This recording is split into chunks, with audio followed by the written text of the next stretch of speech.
पश्चिम बंगाल में इस बार का विधानसभा चुनाव बेहद ही दिलचस्प रहने वाला है। वैसे तो इस बार मुख्य मुकाबला सत्तारूढ़ तृणमूल कांग्रेस और बीजेपी के बीच माना जा रहा है, लेकिन कांग्रेस भी लेफ्ट के साथ गठबंधन कर उलटफेर करने के उद्देश्य से मैदान में है। हालांकि यही कांग्रेस केरल विधानसभा चुनाव में लेफ्ट के खिलाफ ताल ठोक रही है।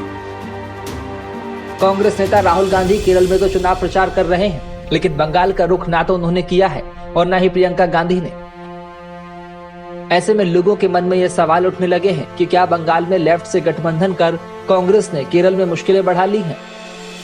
दरअसल पश्चिम बंगाल में लेफ्ट फ्रंट और कांग्रेस के बीच गठबंधन से फायदा होगा या नहीं, ये तो चुनाव के बाद ही पता चलेगा, मगर इससे केरल में दोनों की चुनौती जरूर बढ़ गई है।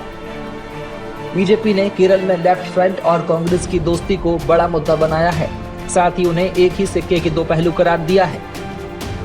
केरल में लेफ्ट फ्रंट के खिलाफ प्रमुख प्रतिद्वंदी कांग्रेस है। कांग्रेस वहां लेफ्ट सरकार की खामियों को जनता के सामने रखकर खुद को सत्ता के योग्य बता रही है और लेफ्ट सरकार को नकारा, लेकिन बीजेपी ने इस मुद्दे को लपक लिया है। उसकी तरफ से जनता में संदेश देने की कोशिश की जा रही है कि दोनों दल बारी बारी से सत्ता हासिल कर केरल की जनता को गुमराह कर रहे हैं।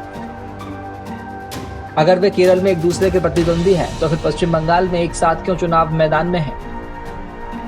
केरल की राजनीति में जानकारी रखने वाले लोगों की माने तो बीजेपी ने इस मुद्दे पर दोनों को कटघरे में खड़ा किया है। इसका थोड़ा नुकसान भी उन्हें उठाना पड़ सकता है। हालांकि अभी बीजेपी वहां ज्यादा शक्तिशाली नहीं है, इसलिए इसका ज्यादा असर नहीं होगा, लेकिन भविष्य में लेफ्ट कांग्रेस को बंगाल में गठबंधन को लेकर अपनी रणनीति में नए सिरे से विचार करना होगा। इसके साथ ही उसमें केरल पर पड़ने वाले असर का आकलन भी करना होगा।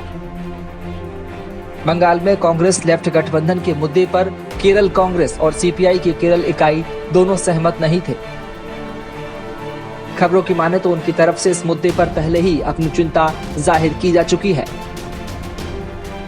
सीपीआई नेताओं का कहना है कि इससे उन्हें जनता को जवाब देना मुश्किल हो जाता है, जबकि वे ये भी जानते हैं कि बंगाल में गठबंधन करने के बावजूद कुछ खास हासिल नहीं होना है।